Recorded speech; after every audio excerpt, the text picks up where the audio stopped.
Hello hello උඹේ කාමරේ තියෙන අල්මාරියේ ලාච්චු රුපියල් 5000 16ක් තියෙනව නේද?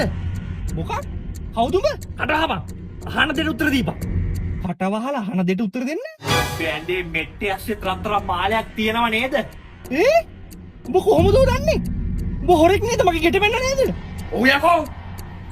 උඹ නිදාගන්න කොට්ටේ ඇස්සේ රත්තරන් පවුමක් දාලා තියෙනව නේද හංගලා? අනේ අයියේ මං එහෙම ලොකු සල්ලිකාරෙක් නෙවෙයි. ඔය 5000 කොල ටික හෙට බේරන්න තියෙන ණයක්. අනික ඔය රත්තරන් මාළෙත් මගේ නෙවෙයි අපේ අක්කගේ. අයියෝ හරි හරි බං අඬන්න එපා. මම මේ ගෙදර අයිතිකාරය උඹද කියලා බලාගන්න ඔය ප්‍රශ්න ටික හෙව්වේ. අයිතිකාරය විතරයි නුඹට උත්තර දන්නේ. මොකක්? මේ ෆෝන් නම්බර්ස් ලියලා තියෙන පොතක මයි ෆෝන් කියලා මේ නම්බර් එක තිබුණා. මම ඒකේ වට කෝල් කරේ. මල්ලි පුළුවන් නම් ටක් ගාලා ගෙදර වරින්කෝ. මොකක්? මම කාමරේට ඇතුළු වෙන ගමන් මේක දොර ලොක්කුනම මට එන්නේ යන්න විදියක් නෑ. ඒ කියන්නේ උඹ කාමරේ හිර වෙලා දින්නේ. අනේ ඔහු කලික්මට වරින්කෝ මට පට්ට චූපරයි.